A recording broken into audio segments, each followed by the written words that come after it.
Okay, so I did finish the render.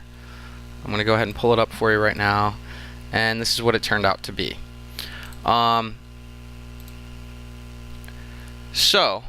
You'll notice that I didn't get around to it. It was just lagging too much for me while screen recording or screen capturing and rendering at the same time, and messing around in Maya. It just was too slow. But all of your files should have diffuse, normal, and specular maps on all of your objects in your scene.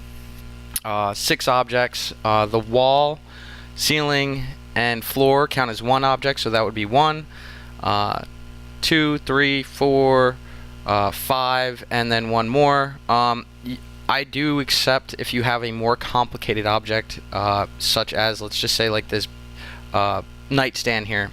I do have the drawer as a separate mesh, so I do take things like that into account.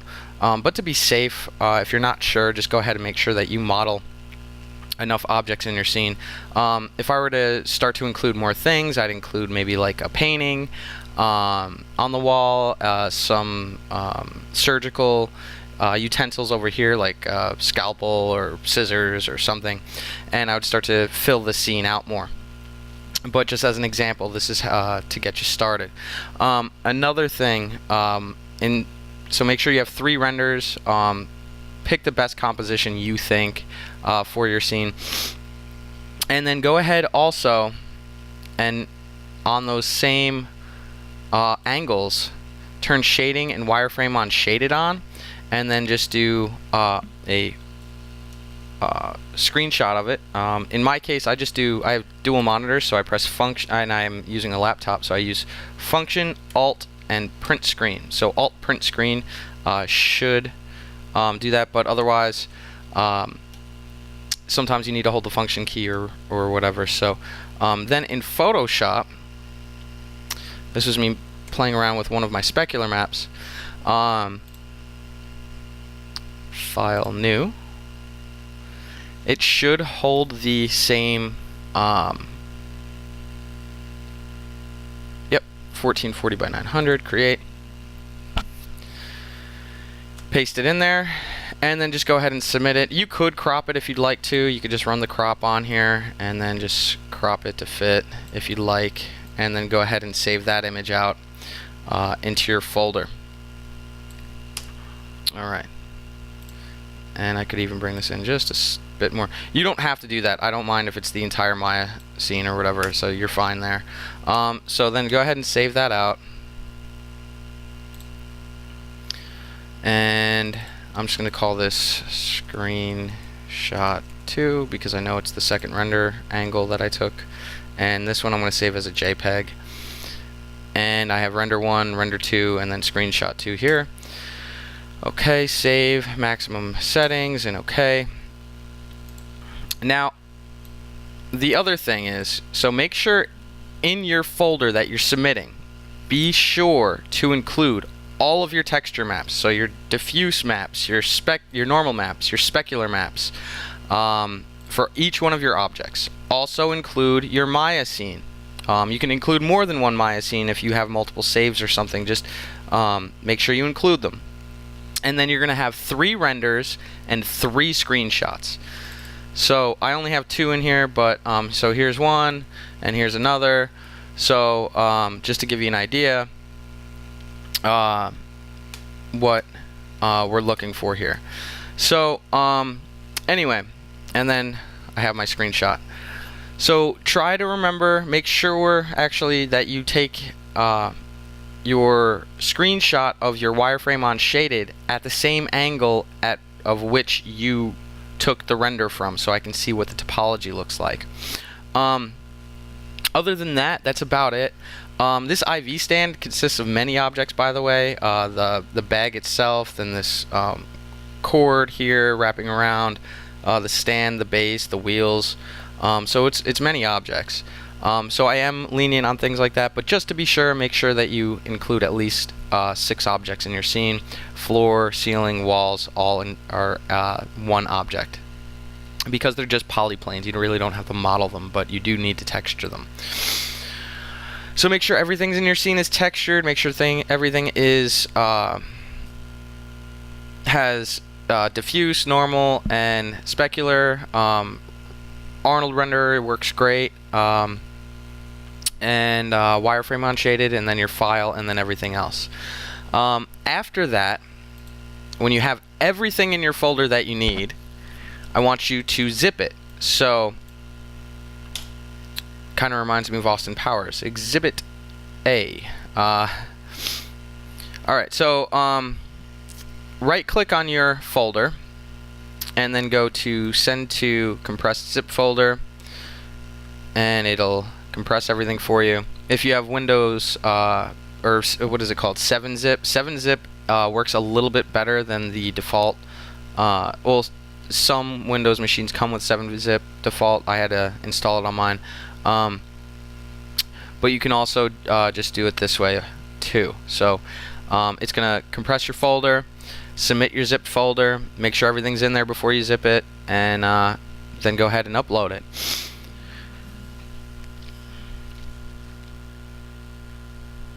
So I'm gonna wait for that to finish. These are my zipped icons here. I used to use something called JZip. It was a free zipping software, so in case, I don't know if it's probably still free download. I haven't looked into it in a while because I've had it on my computer for so long. But just in case you don't have some type of zipping software, JZip, all one word, just Google it. I'm sure you'll be able to find it and download it, no problem. But by default, every computer nowadays comes with a zipping software installed already. So I'm just going to give this another 2 minutes and 45 seconds approximately. Hopefully it goes a little bit faster. Okay.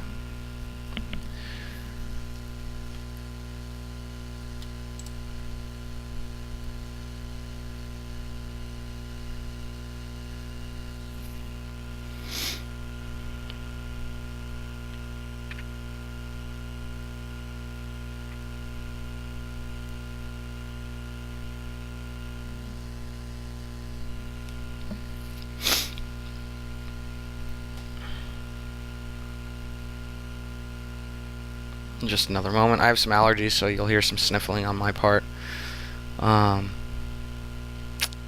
Excuse me for that, but so we're almost done here,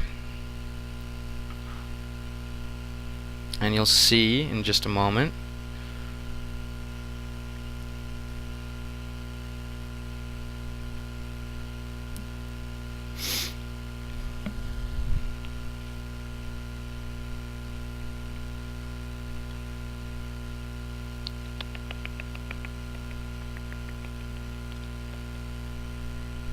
Come on. It's like rendering, it takes a moment. So once it's totally zipped and complete, come on.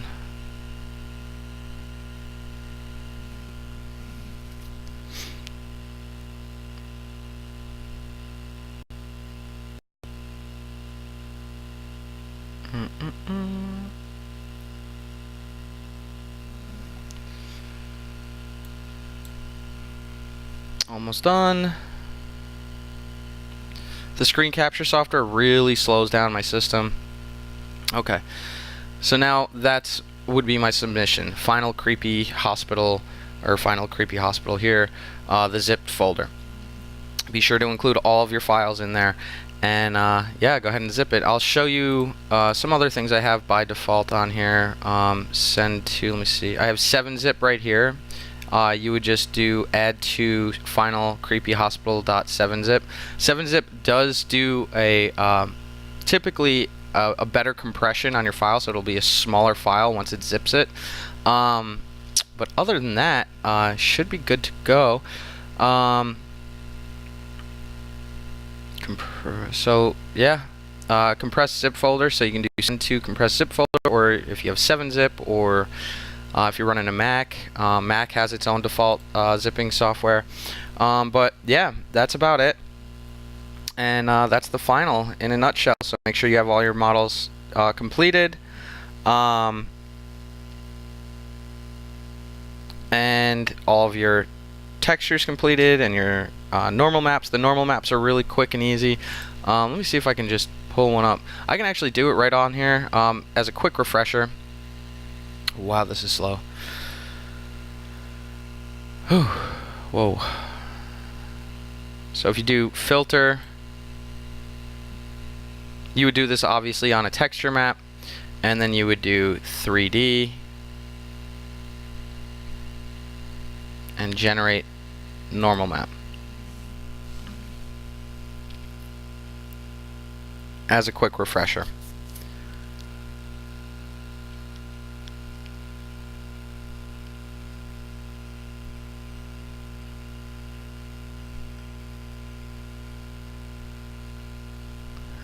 Okay.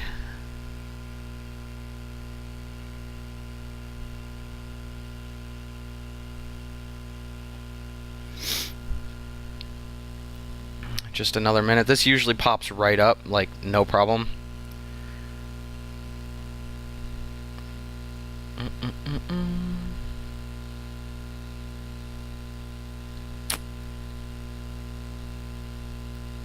Okay. Alright. So I'm just going to go ahead and click OK. And that would be what this scene would, or a texture file would look like as a normal map. And then to do a specular map, we'll just do this one. Open.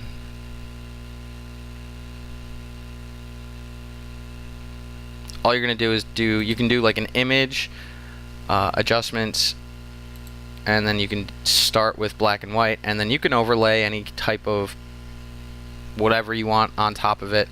But if you already have your mesh already, or your texture already done, this is a quick way to get it started.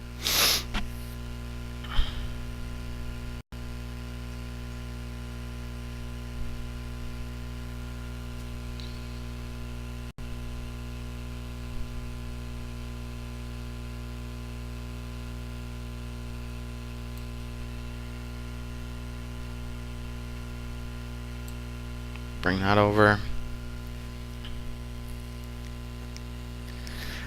And then it converts it to black and white, and you can do auto.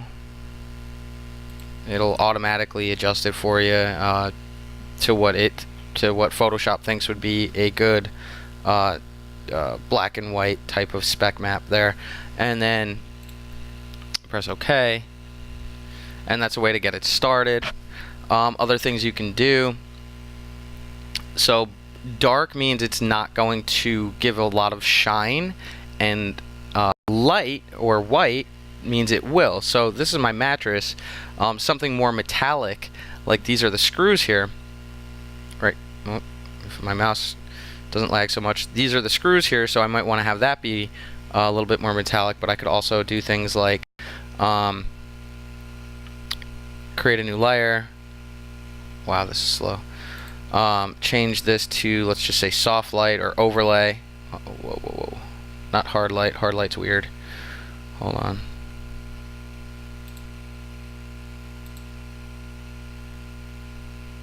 Come on. Soft light. And then grabbing my brush tool, keyboard shortcut B.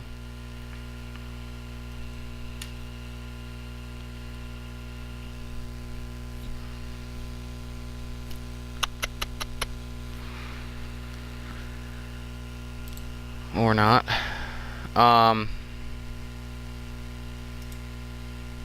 If I wanted to make this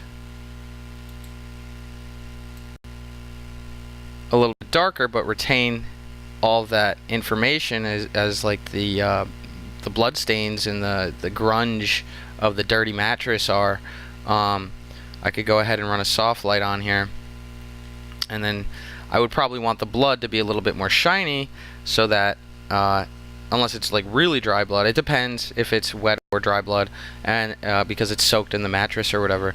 But I could maybe go over that with a white color and do a lighter color in aspects of that. So maybe I switch to white.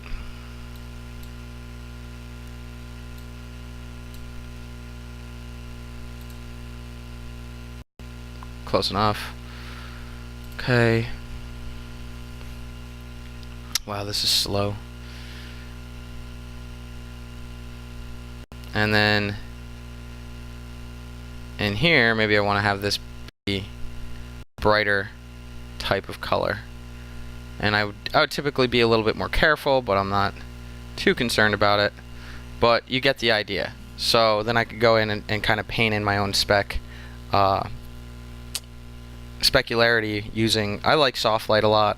Overlay works well, multiply, it depends on what you're doing, but those are my three probably go-to when I'm doing any type of blending in Photoshop. So that's all I've got for you. A quick review on normal maps, specular maps, screenshotting, and how to submit your zip folder. So if you have any questions, shoot me a message. But yeah, thanks for watching, and I hope you enjoyed the class.